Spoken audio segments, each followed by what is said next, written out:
대통령이 바로 그런 SF에 살고 있는 것 같아요. 대통령이 그리고 있는 이 세계나 대한민국의 상황은 지금 현재의 대한민국의 상황하고 조금 동떨어져 있는데 자꾸 국민들을 선동하는 그런 식으로 진행되는 것 같아요. 솔직히 저희는 북한의 남침에 잠이 안 올 정도인데, 야 전쟁 나가 다 죽은 전쟁이 얼마나 많냐. 다 죽어도 전쟁하는 게 인간입니다.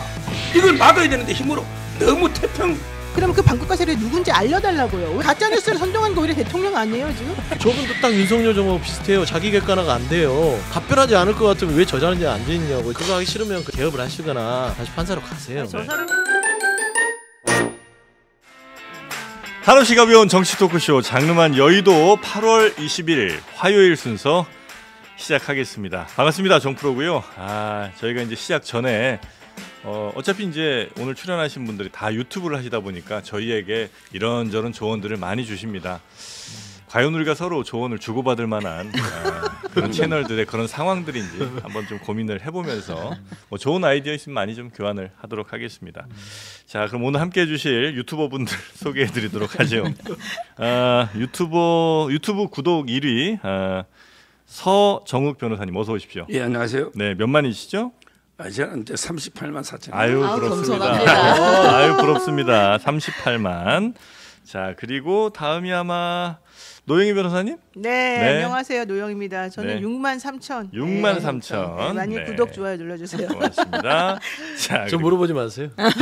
서영주 소장님 어서 오시고요. 네, 안녕하십니까. 서영주 맥 네. 소장입니다. 시작하신 지 얼마 안 됐잖아요. 그럼요. 네. 저는 뭐 유튜브를 따로 하지는 예. 않고요. 예.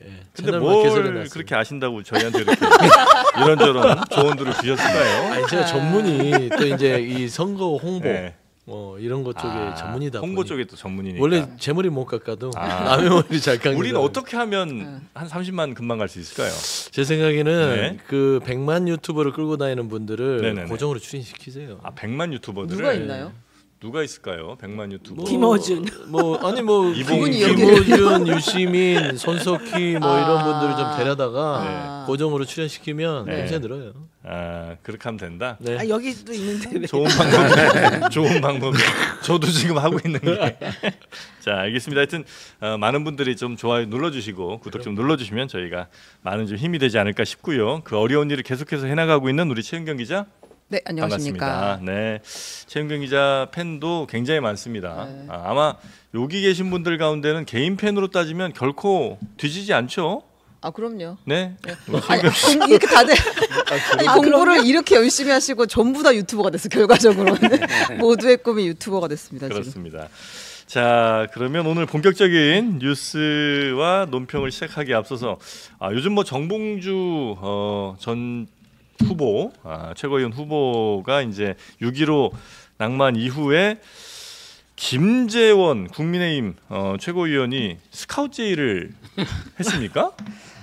네, 두 사람이 정말 가깝잖아요. 전사가 있고. 근데 김재원 최고가 되게 고통 받았을 때 정봉주 그 전 의원이 또 많이 놀렸어요. 근데 오늘 보니까 김재원 그 최고가 아주 열과 성을 다해서 시를 써가지고 정봉주 후보에게 그 스카우트 제의를 했더라고요. 그렇습니까? 네네. 그 국민의힘 들어와라. 네네. 같이 뭐 명팔이 토벌하자. 뭐 이런 이제 발언을 좀 했던데. 그렇습니다. 그래도 이런 잔재미 같은 것들은 뭐 정치권에 좀 있는 것도 나쁘지 않은 거죠.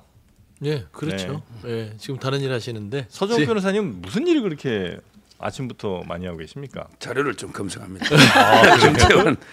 뭐 했는지 오늘 얘기하실 내용에 예. 대해서. 김재원 씨가 뭐예요? 제가 간단하게 말씀드릴게요. 이게 네. 좀, 그러니까 오늘 오전에 올라서 아마 못 보셨을 것 같은데 네. 오랜 친구 정봉주에게 주는 시.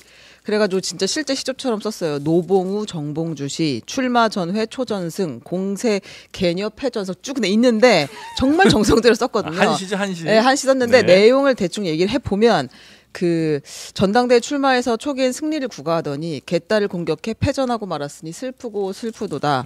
민주당은 잊어버리더라도 스스로 당당함은 잊지 말고 국민의힘으로 들어와 명팔이 도적을 토벌하자. 이런 얘기를 쭉 했습니다. 네.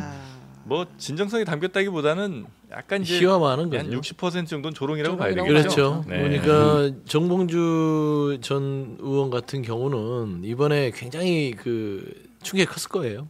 그 전당대회의 결과 발표하고의 얼굴 표정 네. 그리고 나서 자리를 박차고 떠나는 때의 그런 여러 가지의 행태들을 보면 네. 본인 스스로도 5등 밖으로 밀릴 거라고 생각을 못했던 것 같아요. 여기 계신 분들도 다 5등 마찬가지죠. 안으로는 다 들어갈 거라고 이제 하셨죠. 원래 이제 통상적으로 네. 선거의 흐름이라는 게 있거든요. 그러게 통상 주식시장도 그러지만 이렇게 급락할 거라고 누가 예측을 합니까? 네. 예측 불가였던 선거 결과였고 결국에 이제 결론적으로 여러 가지 분석 요인이 있겠지만 네. 저는 명팔이라든지 정봉주 후보의 개인적인 이재명 대표에 대한 비토가 결정적인 요인이었다고 보지는 않고요. 네. 페이스북에 올린 음. 금기로 민주당에서 좀 뭐 자리 잡은 이재명 대표는 대통령이 되면 안 된다. 이 발언을 페이스북에 다시 재각시켰더라고요. 그게 이제 가장 저는 그때 게임 결정적이었다. 아웃이 되지 않았냐. 왜 굳이 그걸 올려서 네. 그러니까 이재명 대표에 대해 대통령을 만들려는 것은 당원과 진보 진영의 많은 사람이 염원이에요. 그러니까 이재명 대표에 대해서 비판을 할 수 있으나 네. 그거는 결국에는 이재명 대표 그다음에 민주당이 집권하기 위한 여러 가지 쓴소리라는 어떤 기본은 깔려 있는 거거든요. 네네네. 근데 그걸 부정해 버리면 정봉주 후보가 무슨 얘기를 해도 이재명 대표의 변함없는 사랑이라고 얘기를 해도 네. 안 통하죠. 거기에서 이미 이제 판가름이 나지 않았냐. 저는 그 정봉주 후보가 1등 할 때 그리고 약간 2등으로 밀릴 때 제가 통화를 한 적이 있었었는데 네.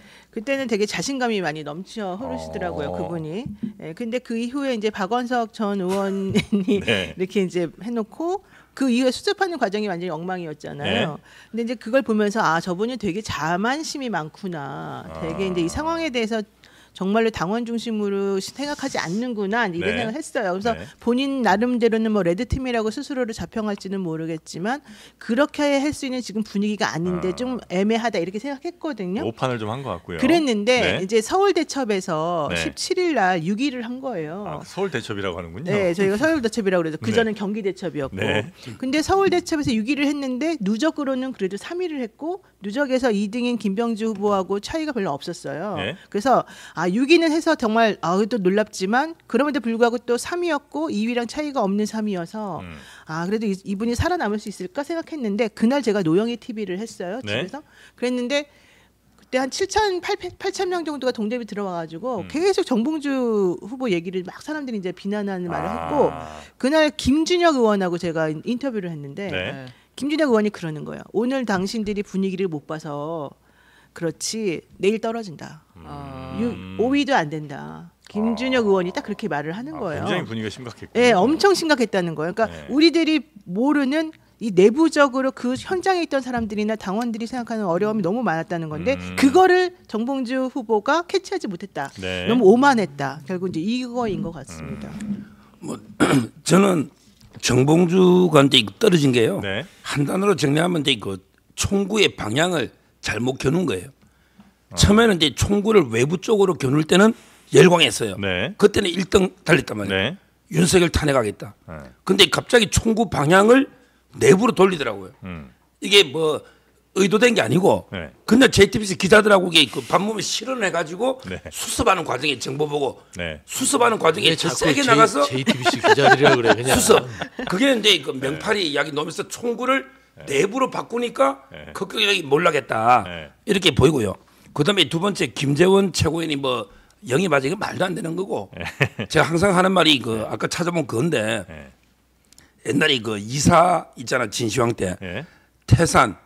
태산은 이제 그 불사토양 이 말은 이제 태산은 어떤 흙도 거절 안 하니까 그렇게 높고 네. 넓은 바다는 게 어떤 물도 받아들이는 그래서 그렇게 깊은 거예요. 그렇지만 이게 포용이 중요하지만 그러는 게 그 한계가 있는 거예요. 요즘 명리학 공부하세요? 아니 그 그건 사기에 아니고. 나오는 구절이니까. 아, 사기에 나오는 걸로. 근데 네. 우리가 아무리 바다가 뭐 어떤 게 하수도 어떤 물도 받아들이지만 페놀처럼 이게 독극물까지 포용할 수는 없잖아요. 뭐 저는 정봉주 의원이 독극물이 한 건 아닌데 독극물 설 같은데. 독극물은 아니지만 우리 보수가 포용하기에는 아. 좀 이게 그 한참 아. 벗어났다. 그러니까 보수라는 큰 바다가 있는데 예, 그 포용하기에는. 거기에 뭐 수많은 강물들을 다 포용할 수 있으나 예. 그래도 그 포용 안 되는 게 이준석, 그다음에 유승민. 이준석 예, 포용 그 안 돼요? 이준석은 나갔잖아 이제 포용이 안 되니. 그다음에 유승민도 안 돼요. 아, 그다음에 누가 돼요 그러면? 바다 같지 않은데요? 나머지 뭐 홍준표까지는 다 이게 홍준표는 원래 허용이 되지만 국민의힘이잖아요. 예. 그래서 저는 그거는 개인적으로 그냥 친분이 산 말이지 네. 아마 영입하는 일은 없을 거고요. 근데 근데 이번에 정봉준이 한마디만 더 하면 네. 이번에 또 뒤끝이 있더라고. 뭐 어디 경기도에 여러 팀에서 이게 몰래 이재명 팀에서 이게 조직적으로. 조직적으로 조직. 자기를 비토한 게 아닌가. 이거 보니까요. 네. 앞으로도 이게 그 큰 정착이 힘들 것 아니 같아요. 근데 그 보수라는 바다의 본류는 누구예요? 그럼 윤석열 대통령이에요? 지금은 그렇죠.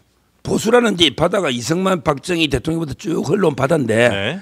이제 전두환. 지금 현재는 윤석열 대통령이 중심이에요. 그러니까 보수의 바다가 이승만, 박정희, 전두환. 네. 네, 이렇게 군부 독재의 어떤 잔재들이 보수에 있는데 네. 그걸 제가 또 정봉주 후보가 없으니까 제가 여기서 또 항변해 드려야 될 거 아니에요. 네.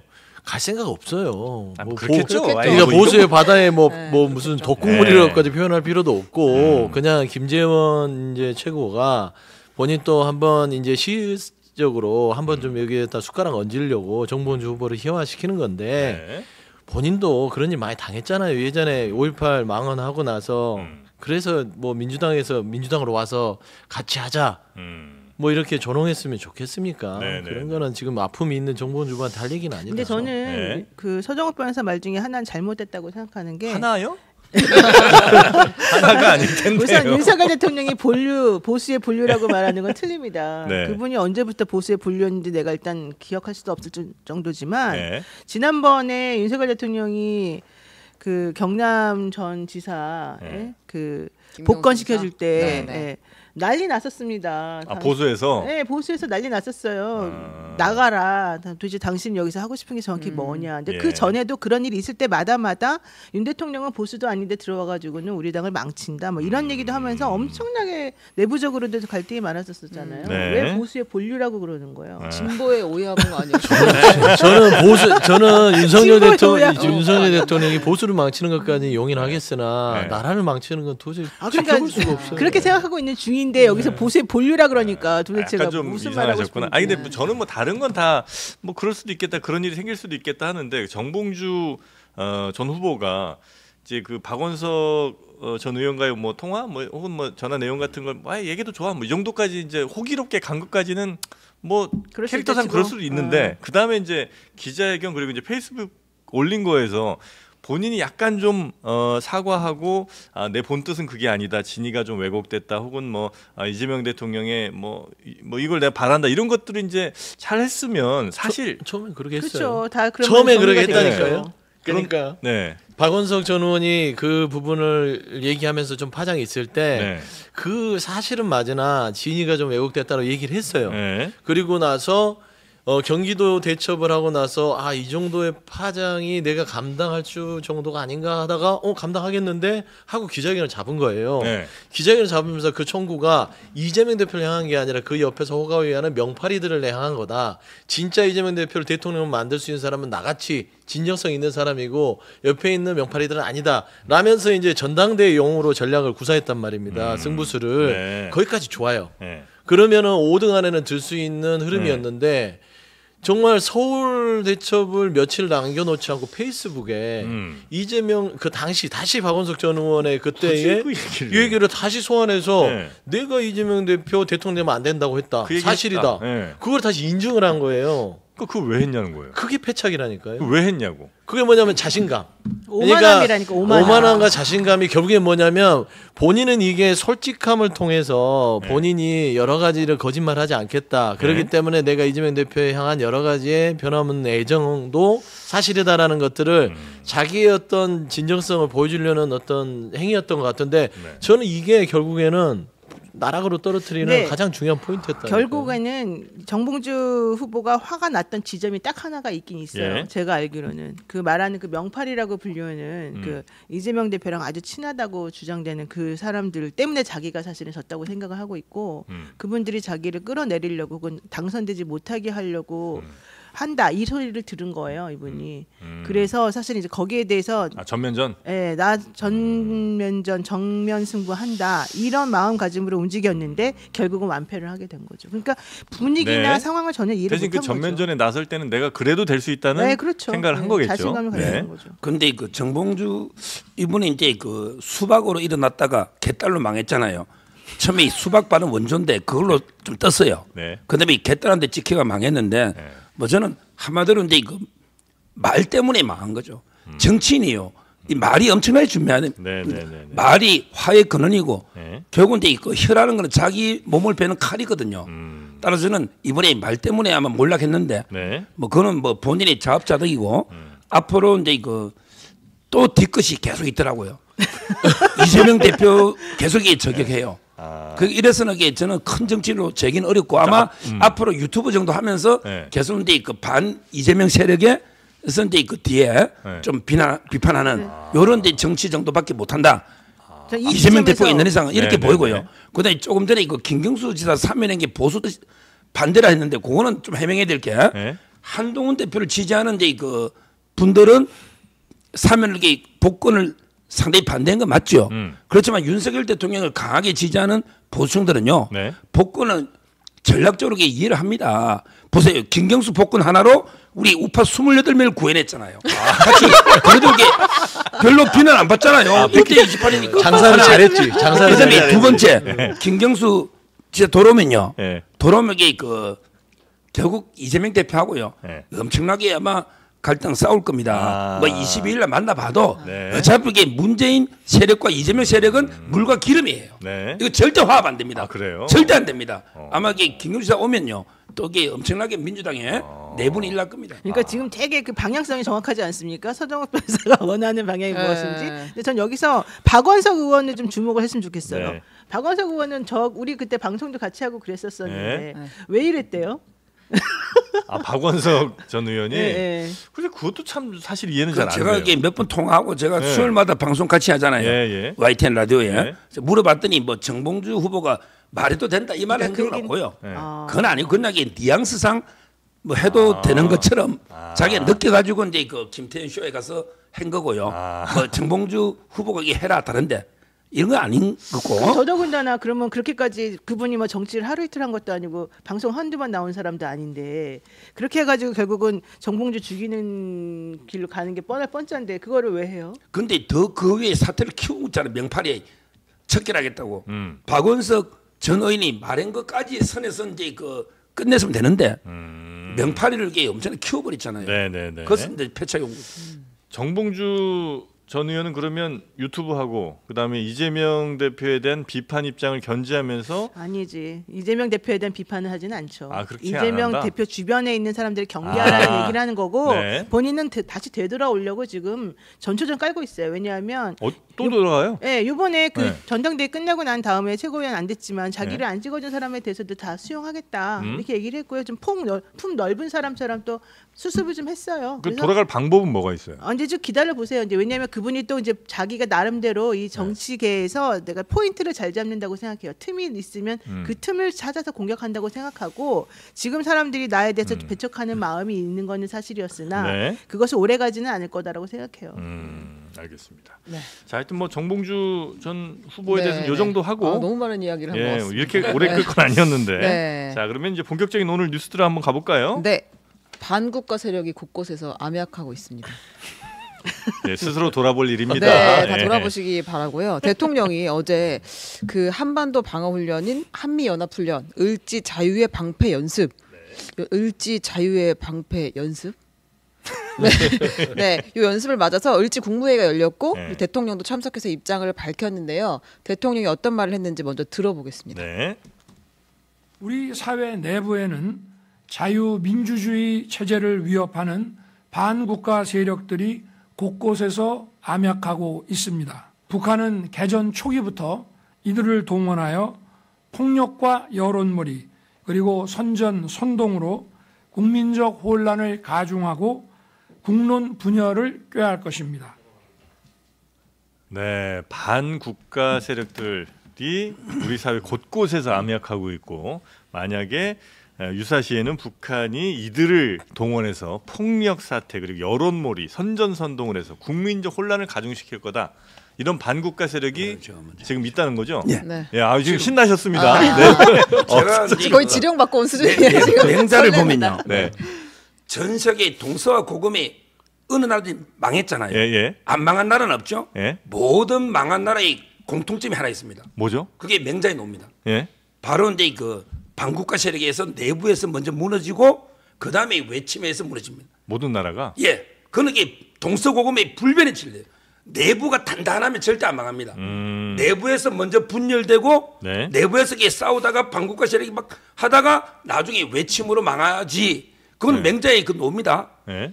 따라서 지금 이게 우리나라도 지금 그 위기예요. 대표적인 반국가 세력이 누구냐? 누구냐? 예를 들어 이제 한미 연합훈련을 중단하거나 아니면 이게 미군 철수해라. 미군이 있으면 이게 북한한테 도움이 안 되잖아. 미군이 있으면 강력하니까 미군 철수해. 예. 이런 세력. 지금 그런 세력이 있어요? 예, 있어요. 일부. 누구예요? 어디예요? 그 사람이? 나중에 그 사람 이름까지 막 이런 세력이 있고요. 또 이게 또 세력 이런 게 있어요. 아, 한미훈련 야, 반대하네. 사드 배치하면 전자파택에 다 죽으니까 사드 이거 필요 없어 이거 빨리 빼.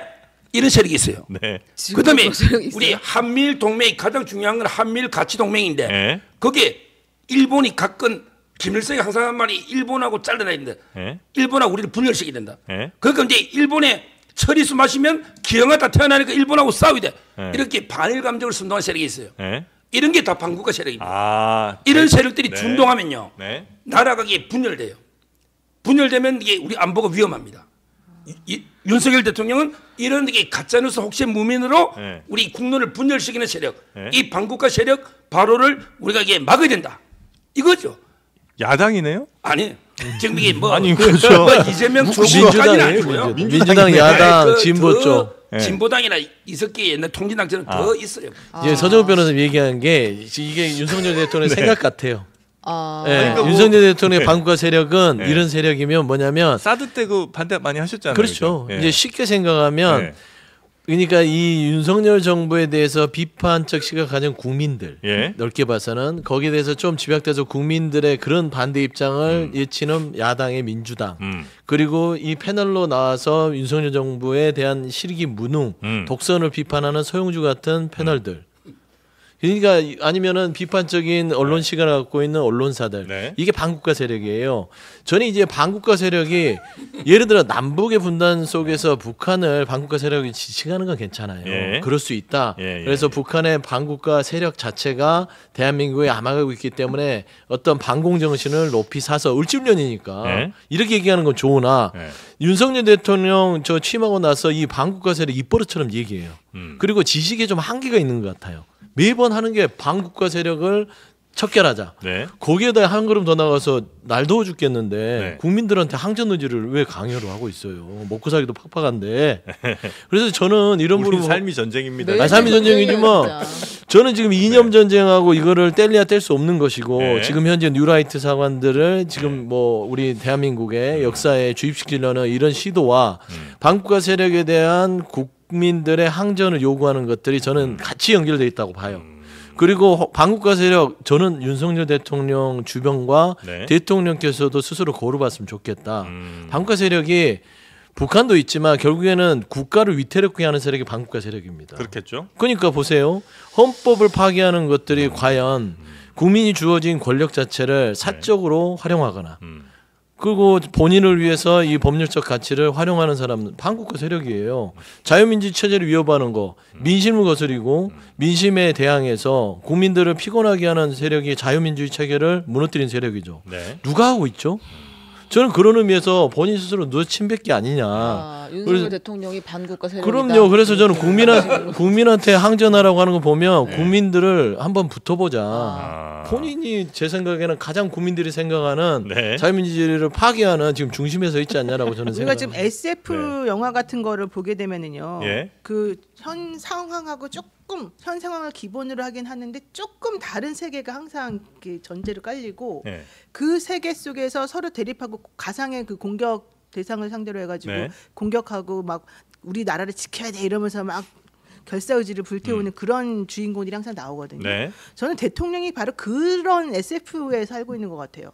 그들만의 세상이라고 하는 얘기들이 있듯이 대통령이 그리고 있는 이 세계나 대한민국의 상황은 지금 현재의 대한민국의 상황하고 조금 동떨어져 있는데 뭔가 그 강력한 상대방을 공격할 만한 거리를 찾아가지고 자꾸 국민들을 선동하는 그런 식이 지금 진행되는 것 같아요. 그러니까 가상의 세상을 그렇죠. 혼자 설정을 해놓고 예. 거기서 오는 가상의 적에 대한 공격을 실질적인 공격으로 인식하고 이것과 엄청나게 싸우는 SF 영화처럼. 그러니까 완벽하게 그 뭐 동떨어진 건 아니지. 네. 왜냐면 조금의 기본적인 그런 거는 이제 깔려 있고 네. 거기에서 자기가 모르는 혹은 남들이 모르는 그 세계에 우리는 안 보이는 그런 가상의 적이 대통령 앞에 있는 것처럼 지금 보인다는 거죠. 그래서 네. 이게 돈키호테라는 말이 사실은 저는 그래서 생각이 조금 나는 것 같아요. 솔직히 말하면 풍차 같은 걸 보면서 돈키호테가 막 공격하고 혼자서 막 네네네. 그러잖아요. 풍차 가만히 있는데 풍차 가지고 막 뭐라 한단 말이죠. 네.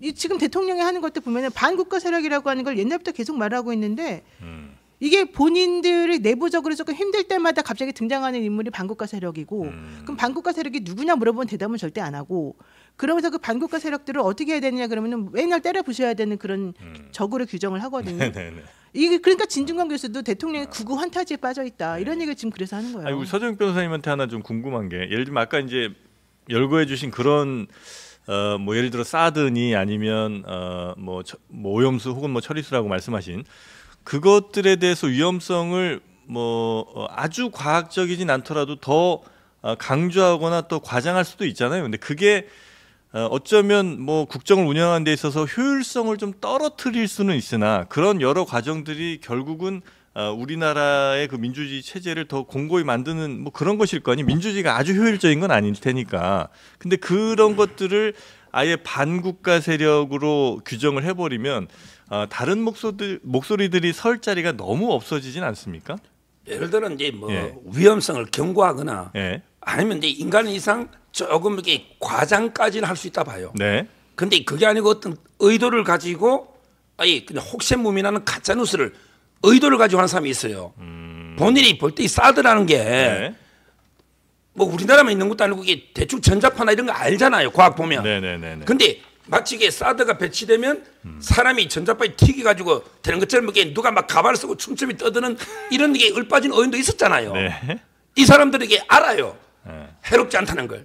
다만 이게 다른 의도로 중국을 눈치 본다거나 북한 다른 의도로 이게 고의로 하는 거 이게 저는 반국가 세력인 거지. 그냥 좀 무식해서 모르거나 아니면 이게 좀 과장하거나 요까지 제가 반국가 세력이다. 이건 아니고요. 악의적으로 이번 대통령실에서 얘기한 게 있으니까 그건 네, 한번 그거 한번 짚고 좀 가야 될 볼까요? 것 같습니다. 네. 그 대통령실 관계자가 어제 이걸 다시 한번 해명을 했어요. 설명을 했어요. 반국가 세력이라는 것이 북한, 국내 세력이 아닌 북한을 향한 발언이었다라고 이야기를 했습니다. 그러니까 동시다발적으로 하이브리드전이 일어나는 게 최근의 전쟁 양상이다. 북한도 이런 회색 전쟁 형태의 도발을 할 가능성이 있다라는 취지로 반국가 세력을 말씀하신 것이다. 네. 라고 북한의 위협을 언급했다고 한 거고 지금까지 대통령이 반국가 세력을 한 번 언급한 게 아니기 때문에 근데 그때 거를 쭉 모아보면 대략 그림은 있어요. 네. 그러니까 반국가 세력이 나왔던 게 네. 문재인 정부가 야권을 집어서 반국가 세력이다라고 이야기했던 적이 있습니다. 핵무장을 고도하는 북한 공산 집단에 대해서 유엔 안보리 제재를 풀어달라고 읍소하는 게 반국가 세력.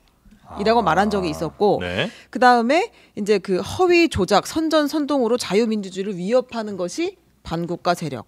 그다음에 이제 후쿠시마 오염수 문제로 이제 막 문제 제기가 됐을 때 네. 가짜 뉴스를 퍼뜨리며 선동하는 집단 반국가 세력들이 국가 안보를 흔들고 있다. 이렇게도 이야기를 했고요. 네. 그 조작 선동으로 여론을 왜곡하고 사회 교란하는 반국가 세력이 활개를 치고 있다. 이런 맥락도 얘기를 했어요. 근데 그게 말이 안 되는 게요. 네. 좀 전에 어제 국무회의 중 나온 대통령 싱크를 들어보면 네. 이러잖아요. 우리 사회에 반국가 세력들이 곳곳에서 암약하고 암약한다고 있습니다. 하죠. 네네. 반국가 세력이 암약하고 있다고 처음에 말했고요. 그 다음 말이 이거예요.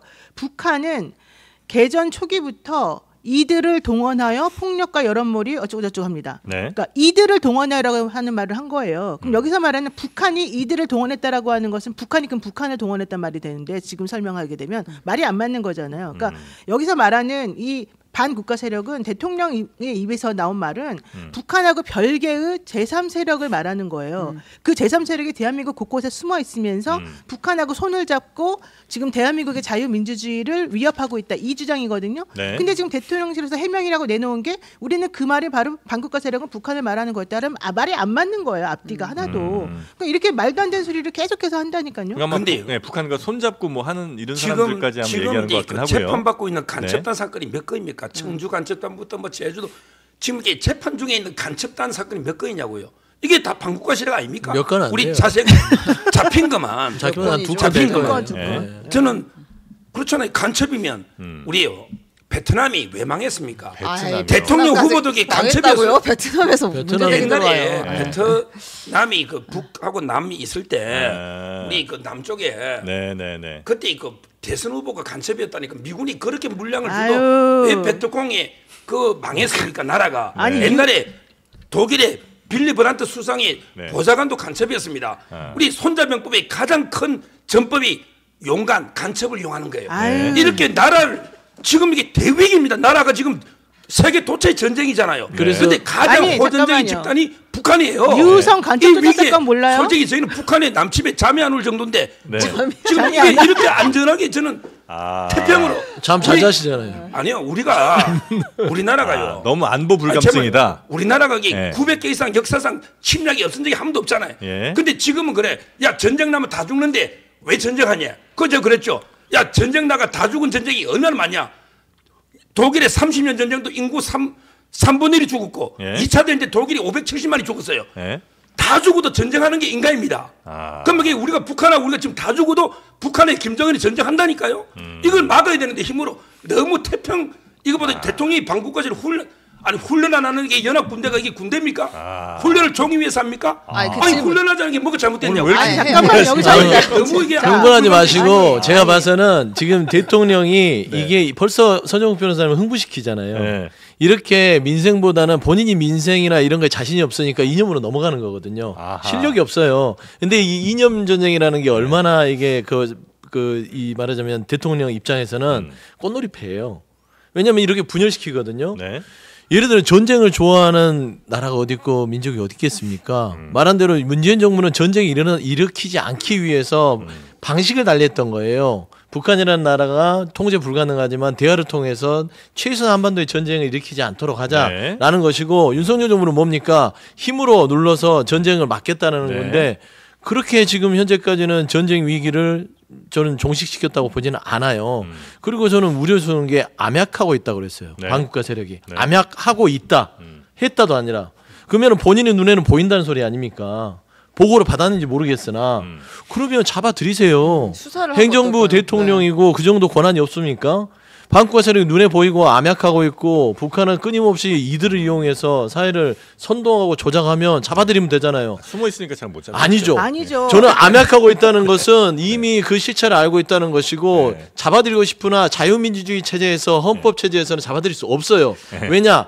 본인의 그냥 거슬리는 사람이 반국가 네. 세력이라고 규정했기 때문에 네. 법적으로 하등에 문제가 없는 사람들을 지금 반국가 세력이라고 아니. 규정을 하는 거기 때문에 네. 이런 식으로 이념 전쟁에 촉발을 붙이는 것들 그러니까 민생 자체에 자신이 없으니까 이런다니까요. 아니 좀 전에도 그랬잖아요. 반국가 세력이 암약한다. 그래서 반국가 세력이 도대체가 이 북한하고 별개의 제3세력인가 보다. 네. 그런 세력이 도대체 누가 있느냐. 지금 대통령 해명하고 안 맞는다 그랬더니 봐라 간첩 사건도 있지 않냐 이래요. 네. 그럼 간첩 사건이 도대체 몇 개 있느냐. 그럼 2개 있다 그래요. 자 간첩 사건이 있으면은 그게 전부 다 간첩으로 확인이 됐습니까? 지난번에 유우성 간첩 사건 조작 사건이었던 거 확인이 됐잖아요. 그런 것들을 보더라도 실제 간첩인지 아닌지 정확히 모르는데 일단 문제가 터지면은 내지는 문제를 무마하기 위해서 그 사람들을 간첩으로 몰아가지고 사회의 혼란을 야기시키고 야 니네 조용히 해 이렇게 시키는 거랑 좀 똑같다고 생각하는데 그 간첩 얘기하다가 갑자기 또 막 또 딴 얘기하잖아요. 을지훈련 얘기를 하고 있고 뭐 뭘 하면 안 되냐는 이런 얘기를 하잖아요. 네. 물리적으로 전혀 연결이 안 돼요. 여기서 지금 대통령이 얘기하는 반국가 세력이 한두 번이었습니까? 그러면 그 반국가 세력이 누군지 알려달라고요. 왜 대한민국의 대통령이 대한민국 국민들을 어렵게 만들고 불안하게 만드는데 온 힘을 다합니까? 지금 현재 민생도 어려운데. 네. 아무런 가짜 뉴스로 근거도 선동 없는데. 뭐 이런 사람들이 이제 반국가 세력이라고 하시니까. 아니 가짜 뉴스를 선동한 거 오히려 대통령 아니에요 지금? 반국가 세력이 어디 있어요 근데 지금? 아까 암약이- 최현준 암약한 기자가 사람이 얘기를 어디 있고. 했는데 봐봐요. 문재인 전 대통령 야권에서 네. 핵무장 유엔에서 이 부분에 대해서 네. 반대하지 않았다. 반국가 세력이 했다고 그랬잖아요. 후쿠시마 오염수도 그렇고요. 네. 조작선동도 제 기억에는 김건희 여사의 명품백 도이치모터 주가 조작을 주장했던 그 조작선동 네. 이런 식이었어요. 그러니까 본인한테 거슬리면 그냥 반국가 세력이에요. 이게 규정해 버리거든요. 본인이 혹시 국가인가? 그러면? 그렇죠. 그런 지금이 얘기 하시려고 국가라는 그런 그 거예요? 얘기를 하는 건데, 아, 그 얘기 하시려고 그러니까 그랬구나. 본인 스스로 정말 자유민주주의를 지키려고 네. 하는 건지 아니면 본인과 본인 가족을 지키기 위해서 반국가 세력을 허위로 만들어 놓고 계속해서 이념 전쟁을 계속 이렇게 뭐 말하자면 촉발하는 게 네네네. 아닌가 우려가 큽니다. 예, 한 말씀만 더 듣고. 대통령이 어제 그 훈련 앞두고 한 이야기잖아요. 네. 근데 두 개 제가 예를만 들으면 우리 임진왜란때 의병이 많이 난 거로 보이죠. 요즘 역사 공부를 너무 하시는 것 같은데. 네. 임진왜란때 네. 그 황윤길이나 이 사람들은 전쟁 절대 안 난다 그랬고요. 아. 근데 일본군의 향도 길잡이 해가지고요. 우리한테 총을 칼을 들이댄 네. 이 반국가 세력이 엄청나게 많습니다. 역사를 좀 보십시오. 6.25 때요. 네. 박헌영이 뭐랬냐면 남노당 빨치산들 우리가 남한에서 다 들고 올랄게 남침만 해. 우리가 이게 호응하면 바로 며칠이면에게 적화해. 이랬단 말이에요. 그게 빨치산 남부군부터 이게 없었으면 저는 지금이 빨치산보다 더 많이 납니다. 이 반국가 세력이 압력하고 있다가 전쟁이 나잖아요. 네. 그럼 이게 바로 들고 올란다니까요. 그걸 대통령이 훈련 와중에 경고한 거잖아요. 아니, 근데 우리나라- 이게 준비하자는 게 빨치산이 이거잖아요. 어디 있어요? 지금 갑자기 경고하자는 빨치산이. 제 말은 이게 네. 저는 그때보다 더 많이 들고 난다 봐요. 더 차이기. 근데 지금 그 북한처럼 너무 순진한 생각입니다. 그러니까 지금 아무도 없다는 게. 그러니까 북한처럼 되고 싶은 사람이 별로 없지 않을까요? 예전에는 이제 북한이 더 잘 살거나 뭐 이런 일들 좀 있었으니까. 예, 그래서 윤석열 대통령 냉동인간이 6.25 하는 때도 거예요. 그런데 다 방심하다가 이게 당했잖아요. 아, 지금도 매우 제 말은 이게 위험하다. 대통령이 훈련을 하면서 연합 훈련을 그래서 이게 반국가 세력 그 훈련 아, 영을 훈련을 했는데 그게 앞두고 뭐가 잘못된 경고가 아니, 보안 의식을 안보 의식을 예. 고취시키기 한 얘기다. 아니, 그러니까 안보실 네. 고치시기 위해서 여러 가지 단어의 선택이 있을 수 있어요. 네. 근데 그놈의 반국가 세력이 왜 늘 입에 붙어 있고 암약한 데잖아요. 네. 암약. 근데 저는 보면서 그것도 들이에요. 반국가 세력들이. 네. 세력도 아니라 네. 북한이 세력이죠. 네. 세력들이라면 여기서 암약하는 것들이 지령받은 간첩들이 온 곳에 네. 드글거린다는 거잖아요. 근데 제가 봐서는 윤석열 대통령 자체가 지금 계속해서 2년 전쟁 이게 좀 시도를 하고 있는데 네. 그거 멈추시고 민생이나 좀 하세요. 제발. 알겠습니다. 옛날 냉동인간 같아요. 네, 하나만 더 여쭤볼게요. 네. 그 윤 대통령의 57년지 기자 이종찬 광복회장의 아들인 이철우 교수가 인터뷰를 했습니다. 57년지기면 도대체 몇 살부터 친구였던 약간 거예요? 초등학교 초딩 친구죠, 때, 초딩 친구. 아, 그래요? 네.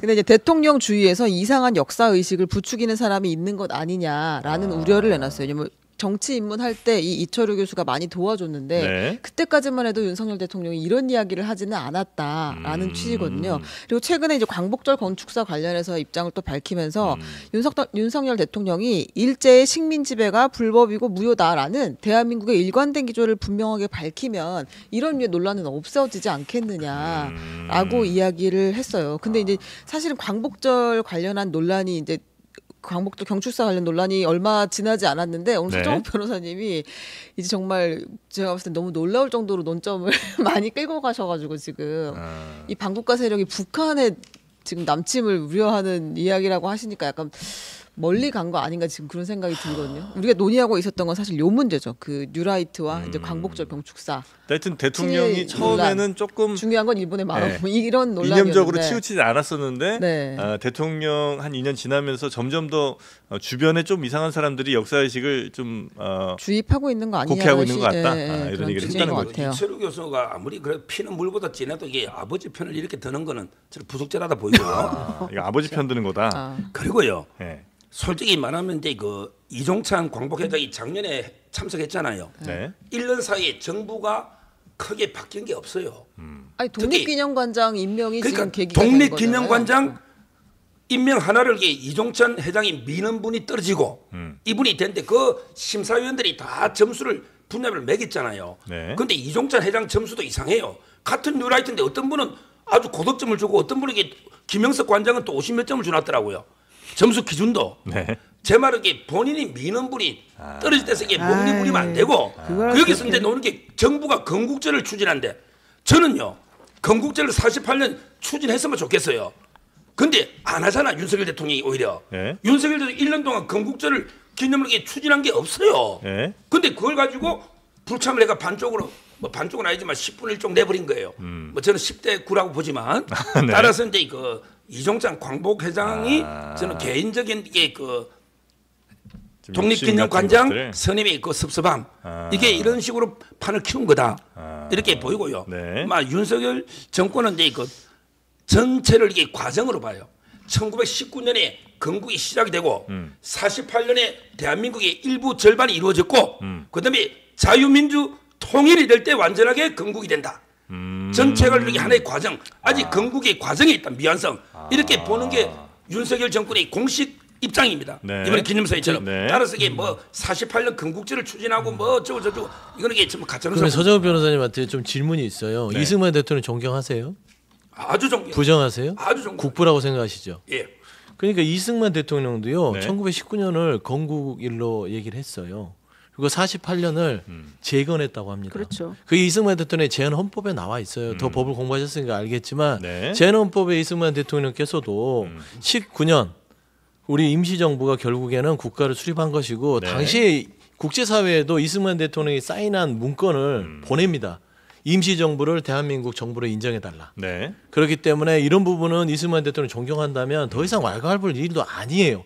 그리고 49년에 우리 대한민국의 관보가 1호가 나옵니다. 네. 그때 대한민국 30년이라고 이승만 대통령이 얘기를 해요. 1919년부터 따져서 그렇죠. 30년. 그러니까 네. 관보 자체 1호가 네. 그때 당시도 이미 역사적 기록으로 건국은 19년은 임시정부입니다. 네. 근데 이제 와서 보수의 이승만 대통령을 존경하고 보수의 가치라고 생각하는 분들이 이제 와서 왜 이런 뉴라이트 어떤 인식을 가지고 역사계에서는 비주류로 통하는 이런 거를 덮어 씌우냐. 네. 말도 안 되는 거예요. 그러니까 지금 그 친구분께서 윤석열 대통령 친구 이 교수님께서 네. 오죽 친구가 걱정이 되면 좀 그럼 좀 사이비 역사관에 빠지지 말고 좀 제자리로 돌아가라 이 얘기거든요. 네. 저는 우리나라가 도대체 어떻게 됐길래 감히 그런 말들을 그렇게 뻔뻔하게 대놓고 하는지를 모르겠어요. 그 뉴라이트라고 하는 사람들이거나 네. 지금 문제가 되고 있는 사람들의 발언을 잘 들어보게 되면 대한민국은 일본의 속국이었어야 되고 일본의 식민지배를 받았어야 되고 일본 때문에 잘 됐는데 왜 일본한테 뭐라 그러냐,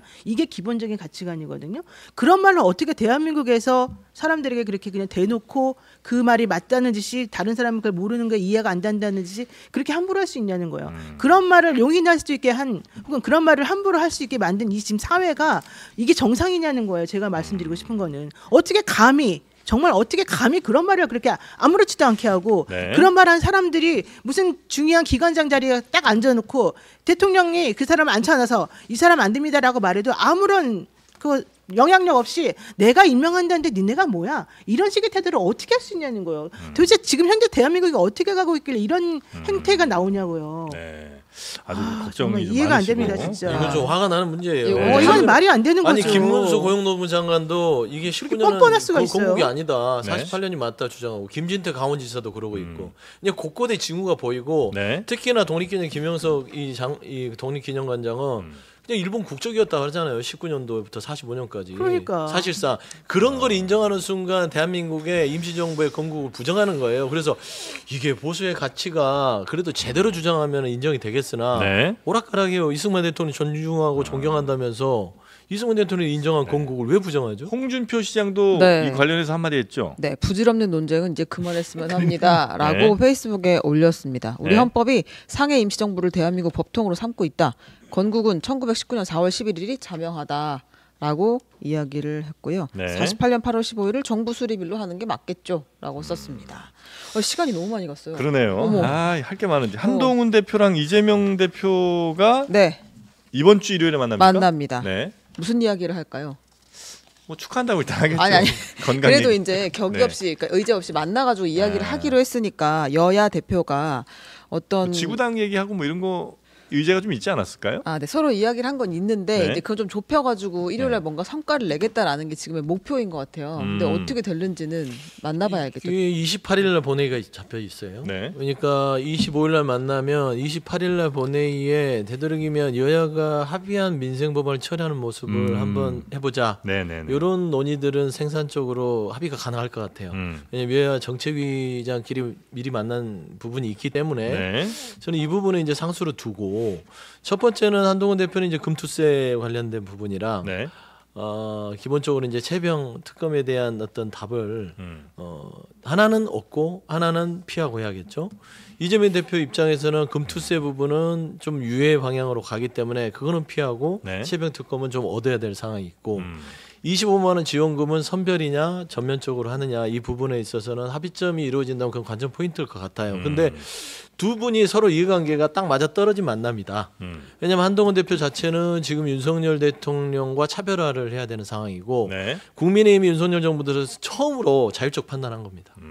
그 전까지 김기현 대표 체제까지만 보더라도 윤석열 대통령 용산근을 못 벗어났잖아요. 다 허락받고 뭐 야당 대표 만나고 했던 그런 느낌이었다면 이제는 한동훈 대표 스스로 결정해서 만나는 거기 때문에 자율성을 주고 결국 민생 드라이브를 걸면서 중도 확장. 근데 한동훈 대표가 만나서 뭘 결정할 수 있나요? 예를 들어서 25만 원 문제나 최혜병 특검도 어제 이제 신동우 그 원내수석 대변인 출연하셔서 얘기를 좀 나눠보니까 당내 기류는 특검은 우리가 왜 이걸 내는지 그리고 25만 원 절대 이건 안 되는 것 이렇게 이제 얘기를 하는 걸 보고 한동훈 대표가 설령 이재명 대표를 만나서 뭔 이렇게 좀 해보자 하더라도 과연 이거 원내 설득 되나 어려울 것 같은데 생각이 좀 들던데. 저도 그래서 이제 이거 예. 만나는데 그 성과는 기대하기 좀 어렵다 봐요. 왜 그러냐면 이제 그 세 가지가 이슈인데요. 네. 하나가 이제 특검 최상병, 네네네네. 그다음에 25만 원인데 25만 원 이거는 거부권 했기 때문에 안 되고요. 네. 특검도 마찬가지예요. 네. 특검도 이제 뭐 제보 공작까지 포함시키자는 거고요. 저쪽도 이제 더 센 특검회가 김건희 여사 통한 로비 의혹까지 포함시키자 이렇게 다투고 있잖아요. 네. 이 부분이 그 합의가 쉽지 않다 이렇게 저는 보이고 그다음에 이 검투세도 이번에 정책위의장 진성준을 그대로 유임시켰잖아요. 근데 그분이 계속 반대하고 있거든요. 네. 아마 이재명 대표도 아무리 본인이 일극처절 하더라도 마음대로 검투세 폐지에 이렇게는 지휘청 눈치가 있기 때문에 쉽지 않을 거예요. 그게 협의라는 게 주고받아야 되잖아. 네. 저 검투세를 받아주면 너 뭐 줄래? 한동훈 대표 줄 게 뭐 있어? 그렇잖아요. 전부 대통령이 거부권하고 원내대표가 있으니 그래서는 큰 성과보다는 만나는 데 의의가 있다고 봅니다. 근데 그 실질적으로 금투세 문제라든가 이런 거는 이재명 대표의 그 먹사니즘 관련해가지고 좀 유연하게 좀 대처할 가능성이 좀 있고요. 네. 25만 원이나 아니면 최혜병 특검 거부권 했다 하더라도 현실적으로 거기에 대해서 만약에 국민의힘의 당대표가 이거 우리도 찬성합니다라고 하게 되면은 대통령 거부권 행사했더라도 제의할 때 다시 얼마든지 이 200명 넘을 수가 있는 거거든요. 그러니까 저는 뭐 그게 그렇게까지 꼭 비약적으로 혹은 부정적으로 볼 건 아니라고 보는데 네. 이제 문제는 인식이죠. 한동훈 당대표가 예전에 이재명 대표에 대해서 형사 피고인이 대통령 되면 재판이 중단되냐 이런 비아냥을 2024년 6월 달에 한 적도 있었고요. 네, 범죄자를 치워야 된다 이러면서 뭐 이재명 조국 감옥 가면은 3년 너무 길다 이런 얘기를 2024년 3월 달에 한 적도 있었어요. 네. 그러니까 그 이전에 이재명 대표에 대해서 한동훈 대표가 가졌던 여러 가지 안 좋은 인식이나 이런 것들이 사실 많아요. 이게 저는 지금 해결됐다고는 보이지 않아요. 네. 근데 이제 한동훈 대표도 자신이 정치인이 됐기 때문에 이거를 어떻게 조금 수습해서 뭔가 좀 같이 가보려는 제스처는 지금 취하는 거다라고 생각이 드는 거죠. 근데 이제 그때 문제는 그 당시하고 지금하고 조금 상황이 달라졌다. 그 한동훈 대표가 이런 얘기를 할 당시에는 그래도 윤석열 대통령하고 뭔가 좀 관계를 조금 잘 맞으려고 했던 것인데 지금은 사실 이제 윤석열 대통령하고 좀 거리를 두려고 하고 본인이 조금 다른 사람이라는 걸 인식하고 싶어 하기 때문에 이제는 조금 한동훈 대표의 스탠스가 조금 달라져서 네. 오히려 어느 방향으로 봤을 때는 조금 가능성 좀 있어졌다. 이렇게 저는 사실 보는 게 맞을 것 같아요. 과연 둘이서 만났는데 아무 성과도 없이 그냥 만남 자체에 의미를 두는 거면 그건 할만한 완화죠. 그러니까 양당 대표의 만남인데 조금 성과는 있을 거예요. 있을까요? 네, 있어요. 뭔가 있을 수밖에 없어요. 소기의 성과들은 챙겨놓고 만났다고 보시면 되고 네. 제가 아까 처음 얘기했듯이 28일 본회의 때 처리할 민생 법안은 최소한 챙겨놨을 거고 중요한 거는 이제 최병 특검입니다. 네. 나머지 이제 금투세는 논의의 시간이 많이 필요하고 네. 그다음에 전기세 감면이랑 25만 원 지원금 부분에서 서로 간에 이견을 좁히는 정도는 가지고 있을 거예요. 근데 네. 최병 특검이 결국에는 한동훈 대표에겐 가장 머리 아픈 일이거든요. 당내 설득할 시간도 없을 뿐더러 여기에서 이 민주당의 어떤 요구에 좀 꽁무니 빼는 모습이 되면 네. 결국엔 국민들이 계속 한동훈 대표의 기대가 높았는데 별거 없네. 결국엔 도토리 키재기 하는 거 아니야? 네. 김기현 대표처럼 똑같은 도토리구나. 그렇게 생각이 될 수 있거든요. 그래서 아마 그 부분에 대한 여러 가지 고심들이 25일까지 있지 않을까 봅니다. 네. 자, 그리고 임종석 전 비서실장이 검찰 소환됩니까? 네, 오늘 그 전주지검에 출석해서 조사를 받을 예정입니다. 이게 이제 2017년 말에 중진공 이사장 임명에 관여했느냐라는 의혹 관련해서 출석을 하는 건데 이제 검찰이 그 의심하고 있는 큰 틀은 이거 같아요. 2017년에 청와대에서 회의가 있었고 비공개 회의가 있었고 여기서 이제 이상직 전 의원을 네. 중진공 이사장으로 만들자라는 논의가 있었을 것이다라고 중소기업진흥공단인가 거기죠, 네, 거기가. 네. 이 의심을 하고 있는 거고 그리고 실제로 이상직 전 의원은 2018년 3월 중진공 이사장으로 임명이 됩니다. 네. 그리고 이제 같은 해의 7월 그 문재인 전 대통령의 사위 지금은 전 사위인데 이제 네. 서 씨가 타이 이스타젯 이상직 그 전 의원 그 전 뭐라고 해야 되죠? 이사장이 있었던 타이 이스타젯의 전무로 취업을 했다. 그러니까 이제 이상직의 중진공 이사장 임명과 그다음에 이제 서 씨의 타이 이스타젯 취업 간에 대가 관계가 있었던 것이 아니냐라는 것이 검찰의 의심이고 지금 임종석 전 실장은 여기에 관여하지 않았느냐라는 취지로 지금 소환 조사를 받은 건데요. 그 중진공이라는 그 공단의 이사장으로 이상직 씨는 가고 싶어 했고 네. 이상직 씨는 타이 이스타젯의 대표였고 네. 그래서 문재인 대통령의 사위인 이 사람을 그 타이 이스타젯의 이사로 넣어주고 대신 자기는 중진공 이사장으로 갔다. 이 검찰의 이제 검찰의 의심이 이제 그것이고요. 의심이죠? 실제로 네. 그랬는지는 뭐 조사를 해봐야. 제가 한 말씀 네네네. 저하고 근데 그 제일 친한 친구 중에 한 명이요. 삼성전자의 부사장이에요. 오. 이명박 대통령 큰 사이입니다. 아, 이명박 대통령이 큰 사이예요. 왜? 삼성전자의 부사장에도 아무도 뇌물, 제3자 뇌물 이렇게 안 하잖아요. 네. 왜? 삼성그룹이 큰 회사고 능력이 되고 검사에 변호사에 서울법대 나와서 가니까 능력이 되니까 아무도 시비 안 걸잖아요. 네. 그러면 서창호 씨가 관계 비행기의 고도로 전문가고 그래서 이제 그 타이스타짓에 진짜 전무로 바로 특채될 만큼 능력을 갖추고 네. 실제 일을 갖다가 아침부터 저녁까지 그렇게 많이 하고 이랬으면 수사했겠습니까? 그게 아니잖아요. 타이스타젯은 한국에 이스타젯 돈을 피 같은 605명의 구조동 다 근로자들이 그 돈을 빼돌려 가지고 설립한 이런 회사인데 비행기가 한 대도 없었던 이런 회사예요. 네. 그럼 서창호 씨가 출근해가 일을 하고 월급 받았을까 2억 이상? 그리고요 미리 중진공 직원들이 가가지고 학교도 구해줘, 집도 구해줘. 이게 뭡니까 이거? 중진공 직원들이 그런 일 하라고 이게 공기업 만든 겁니까? 이상직 이분이 중진공 2018년 3월에 되고요. 네. 4개월 뒤에 전무가 돼요. 근데 그 혜택만 있었나요? 그 다음에 공천도 배려받고, 그 다음에 노선도 중국, 싱가포르까지 해주고, 그 다음에 제주항공 M&A 할 때도 도움을 주고, 수많은 도움을 받고, 본인은 거기에 학자금, 그 다음에 주택비, 월급, 비행기 무료 사용권 이 혜택을 준 거예요. 이게 대가성이 있는 거예요. 이거는 최악의 매관 매직이다.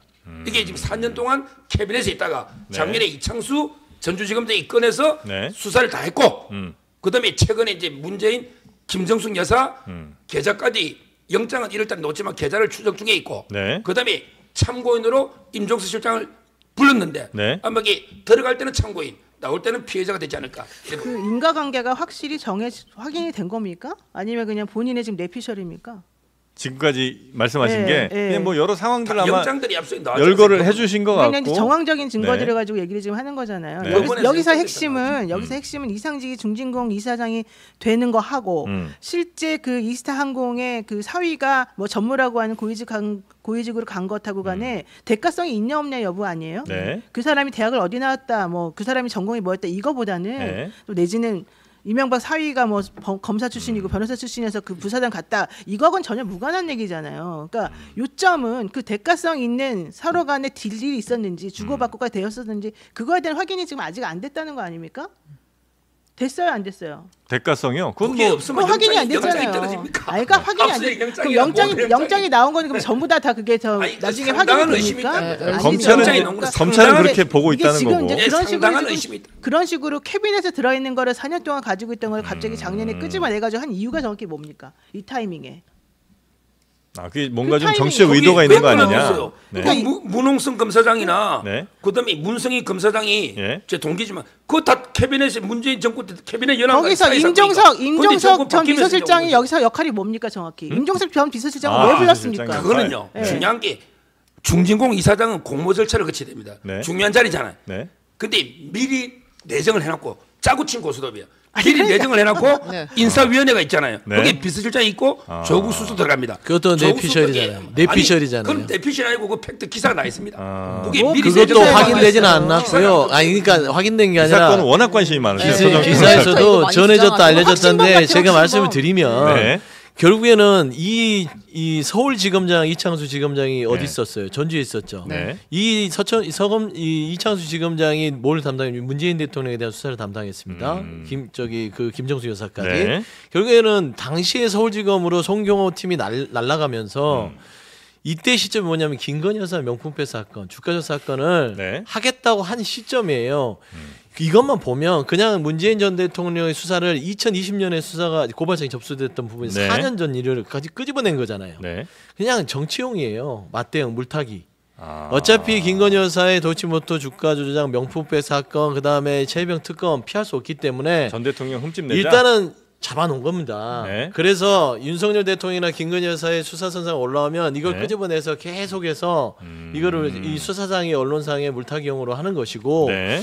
저는 그렇습니다. 이제 그 이상직 의원의 중진공 이런 대가성들이 명확하지 않는데 검찰에서 문재인 대통령과 김건희 여사의 계좌를 뭐 들여다봤다, 확인했다. 네. 이제 와서 왜 그런 걸 흘려요? 그러면 수사를 제대로 하고 나서 흘려도 될 마당에 하는 그치. 것이고 네. 그다음에 이 서모 씨 부분들도 그래요. 무슨 그 비행 관련해서 이 뭐 전공이 없다고요? 그러면은 국민의힘에 지금 각 기관장 간 사람들 전공 다 따져 볼까요? 전혀 상관없는 사람들이 지금 다 앉아 있어요. 그러면 그분들은 무슨 대가를 주고 나서 거기에 갔죠? 그런 식입니다. 네. 그다음에 윤석열 정부가 봐보세요. 지난 정권 초기에 2년 동안은 이재명 대표 탈탈 털었어요. 이제 다 털었잖아요. 네. 그래서 재판에 보내놨습니다. 네. 이제 2년 동안 뭘 해야겠어요? 문재인 전 대통령 2년 동안 또 탈탈 털어서 재판 보내는 거예요. 이 수순 자체가 너무 고약하고 임종석 전 실장 말로 하면 더러운 일이다. 아니 그 서모 씨라는 분은 원래 그 항공 관련된 일을 하시긴 한 분이에요? 아니면? 관련은 없으나 네. 그런 것이죠. 이게 회사가 있으면 뭐 네. 카카오라든지 여러 가지 IT 기업에 IT 전문가만 갑니까? 아, 뭐 그럴 수 아니죠. 있죠. 예, 뭐 이제 예. 대외 협력이라든지 금융 말하자면 전문 마케팅이라든지 그렇게 잡아갈 수 있어요. 예, 예, 그리고 예. 기업 입장에서는 예. 정치 경력이 있는 사람도 데려갑니다. 예. 그 관련된 사람도 데려갑니다. 이거는 기업의 입장이에요. 뭐 대관 업무 하려고 그렇죠. 그런 대관 경우 업무가 있죠. 예. 필요하니까 저는 그런 의미에서 조금 더 지켜보는 게 합리적이지. 이게 문재인 대통령이 그 사위 그러니까 딸 집안에 좀 조력을 하다가 안 되니까 이렇게 돌려서 취업을 시켜줬다. 뭘 더 좋은 데를 시켜주지 거기를 시켜줘요. 네. 네, 해줄 것 민정석 같으면. 전 실장이 오늘 출석하면서 이제 비공개 조사 여부를 타진을 했지만 검찰이 네. 그렇지만 내가 사양을 했다. 증거가 있다면 그냥 기소해라. 이거 4년간 질질 끌다가 이제 와서 목적을 드러내고 있다라고 이야기하고 오늘 출석을 한다고 합니다. 네. 자 그리고 김태규 방송통신위원회 부위원장이 청문회를 네. 안 나가겠다 이렇게 선언을 했습니까? 네, 그러니까 지금 이진숙 방통위원장이 예. 탄핵 소추안이 넘어가가지고 지금 김태규 그 방통위 부위원장이 직무대행으로 있는데요. 예. 과방위에서 계속해서 지금 방송장악 청문회를 진행하고 있는데 3차 청문회에는 나가지 않겠다라고 하면서 네. 이제 어제 갑자기 기자회견을 가졌어요. 네. 한 줄만 듣고 오겠습니다. 기자회견이요. 네네. 네. 정작 본인들은 비웃고 소리 지르고 팔짱 끼면서 정인들이 웃으면 웃는다고 나무라고 그 옛날에 사또 재판도 이보다는 낫겠다는 생각이 들었습니다.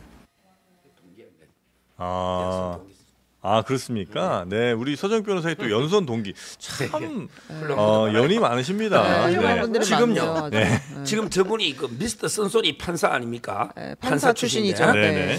지금 재판은요. 수사독이 10년이 안 합니다. 10년에 네. 2시 반, 3시 이렇게 안 합니다. 새벽 2시 반, 3시에. 이거 명백하게 저는 직원들에 대한 인권 침해입니다. 우리 권익이 그 좀 이게 안타까운 죽음도 있었지만 공무원들이 이런 식으로 이렇게 불러서 갑질하면 안 돼. 방통위 공무원들이 오죽하면 이게 탄원서를 냈어요. 우리 에어컨도 없는데 주말도 이게 쉬지 못하고 일하러 온다. 이런 식으로 이렇게 공무원 좀 부르지 마세요. 이제 국회 제일 국민이 미워하는 게 국회입니다. 왜? 뭘 밝힌 게 있나요? 그냥 맹탕으로 큰 소리만 치고 자기가 질문해놓고 답도 안 들어. 우리 토론할 때는 서로 돌아가면서 한마디씩 하면 듣잖아요. 네. 배우는 것도 있고. 그거는 국회의원들이 큰 소리만 치고 야 당신은 단답형이나 답도 하지 마. 이렇게 윽박지르고 해도 뭐 하나 시원하게 밝히거나 해결된 게 있습니까?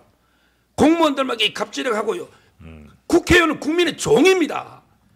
국회의원이 갑이 아니에요. 공직자는 종 아니에요? 그러니까요. 제 말은 같은 국민의 종끼리 왜 그걸 갑질합니까? 네. 제 말은 앞으로 이게 심야 이런 것도 이게 말이 안 되고 네. 좀 이게 불필요한 광범위한 자료 특히 지금 재판하고 어제 재판했거든요. 집행정지 2건. 네. 근데 그 변론 요소를 미리 꺼내가 해가지고 그것도 고발되고 지금 변협에 징계 내고 난립니다.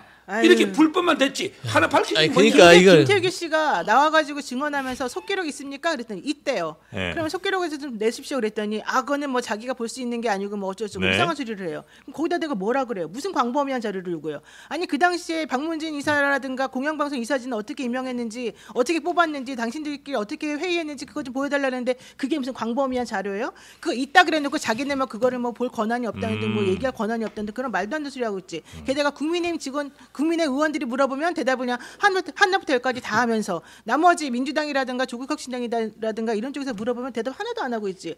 뭐 하나 물어보면 모릅니다. 대답할 수 없습니다. 이딴 얘기는 하고 앉았지. 그 새벽 2시까지 하게 된 게 누구 때문인데 지금 방통위 국민 직원들을 얘기를 하고 있어요. 너무 성실치 못한 답변들이 아니, 그럼요. 많았다. 지금 말이 안 되는 아니 소리를 하고 있잖아요. 김태규 지금. 저분 네. 같은 경우를 태도를 보면 네. 고위공직자의 자격은 없어요. 그러니까 고위공직자로서 직원들 고생시키는 본인입니다. 네. 본인이 성실하게 답변하고 합리적으로 답변을 했다면 야간까지 잡아놓지 않죠. 입법부 잘못하면 국회가 무슨 공직자들 불러다가 갑질한 데라고 지금 호도를 하는데 그렇지 네. 않아요. 새벽까지 가는 거 굉장히 국회의원들도 힘들죠. 저기 앉아서 지휘하고 싶겠습니까? 네. 뭐 말하는 사람은 안 피곤해요? 답변한 사람은 피곤합니까? 다 피곤한 거예요.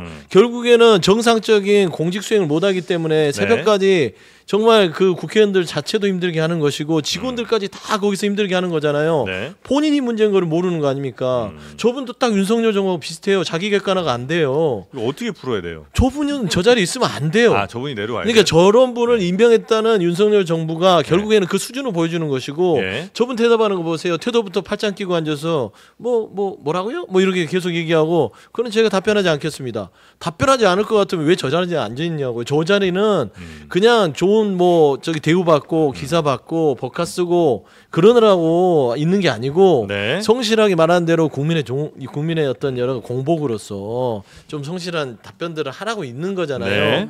그러면 그거 하기 싫으면 그냥 개업을 하시거나 다시 판사로 가세요. 아니, 저 사람이 지금 한 것 중에 제일 황당한 게 뭔지 알아요? 그 회의실이 있는데요. 거기 자리를 판사석처럼 만들겠다는 겁니다. 회의실을? 예, 그 서로 간의 협의체이기 때문에 이렇게 우리처럼 똑같이 이렇게 동등하게 아, 말도 안 돼서 봐서 네네. 이거 만들어놨잖아요. 네. 이거 안 된대. 자기가 판사실에 옛날에 이러지 않았다 그러면서 그거를 단을 높여가지고 네. 위원장을 저 가운데 앉히고 나머지 사람들 밑에 아. 내려놓는 그런 식으로 만들겠다고 만드는 사람이 저분이 지금 아, 그래요? 네. 고위공직자 같은 기수라고요? 몇 개의 도대체가? 그런 거를 지정하세요 그게 지금 친구로서. 그게 뭐가 훌륭한 사람이 많아요? 거기 지금. 이게요. 이 모든 사태의 원인 딱 하나예요. 원인이 딱 하나입니다. 딱 하나입니다. 뭐예요? 다른 거는 아무 과학도 아무 관심이 없고 딱 네. 이게 MBC 사장 하나 우리가 계속하자. 아, 지켜내자. 딱 이거 하나거든요. 네. 저희는 정권 바뀌면 이게 이제 정권이 바뀌었으니까 MBC나 KBS 사장이 바뀌겠구나. 네. 그럼 다음에 우리 국민의 지지를 얻어서 다음에 우리 정권을 찾으면 우리가 다시 찾아오자. 이게 상식적인 생각이잖아. 정권이 바뀌려면 우리 MBC, KBS 우리 다 모이대. 이게 뭡니까? 좀 정권이 바뀌면 서로 좀 이게 나누가면서 돌아가면서 하는 게 먹기는 뭘 먹어요? 이 사고방식이 문제 아니에요? 돌아가면서 그럼 정권마다 달라져요. 무조건 진보 좌파 쪽이 계속 사람 다 해야 됩니까? 무슨 말도 안 되는 소리 하고 있어 지금. 그래도 좀 세련되게 해야죠. 아니, 뭡니까 무슨- 방통위 2명이서 6시간 만에 83명을 그거 말도 안 하고 좀 그 있으면은 선정하는 거. 법원에서 전부 다 판결 날 겁니다. 얼마나 이게 무식하고 말도 안 되는 행동인지. 왜 본인이 변호사면서도 그런 거를 저 몰라요? 보수의 품격을 지켜주시기를 바랍니다. 네. 마지막 하나만 네, 하나만 더 여쭤볼게요. 볼까요? 그 네. 권익위원장 네. 어제 김건희 여사 명품백 수수 의혹 조사를 맡았던 권익위 간부가 사망한 뒤에 지금 계속 후폭풍이 있잖아요. 네. 권익위가 첫 정례 브리핑을 열었는데 유철한 위원장이 이 권익위 간부가 숨진 과정에서 외압은 없었다. 자체 조사는 시급한 일이 아니다라는 이야기를 했어요. 요 관련해서 계속 질문을 받았는데 네. 어쨌든 이 고인이 내부 압박이 있었다는 보고도 우리는 받은 적이 없고 별도의 의견 표명을 들은 바가 없다라고 이야기를 했습니다. 네. 이건 뭐 그러면 내부 조사를 따로 하지 않는다는 거죠? 그럴 것 같습니다. 지금 네. 급하지 않다라고 본인들이 생각해요. 말하자면 가해자면서 본인들이 종결하는 게 어디 있습니까? 세상에, 지금 말도 안 국정조사를 되는 해야 될 거죠. 사안이고요. 그 고인의 카톡과 주변인들에게 말했던 신경토로가 다 증거로 남아 있습니다. 네. 권익위원장 정말 저분은 법조인으로 알고 있는데 네. 너무 창피해요. 그런 식으로 양심을 버려서는 안 된다. 알겠습니다. 저분이 그 법조인인데 그 어릴 때부터 장애가 있는데 진짜 존경받는 법조인입니다. 장애인들을 위해서 어떤 일을 했는지 한번 확인해 보세요. 그건 별개의 문제잖아요. 제 말은 네. 그리고요. 이거는 이게 외부위원 15명이 표결로 하기 때문에 네. 그 국장 대리가요. 본인이 결정권도 없는데 뭘 압력을 넣겠습니까? 이분이 두 건을 한 거예요. 하나는 헬기, 이재명 대표 헬기 네, 서울대 네, 네. 병원 이송. 여기에 대해서 또 이재명과 천준을 무혐의를 한 거예요. 권익위에서. 그걸 또 이 국장을 비난해. 보수 쪽에서는. 그다음에 김건희 여사 또 이게 불송치하니까 진보 쪽에서 또 이게 이분을 비난해.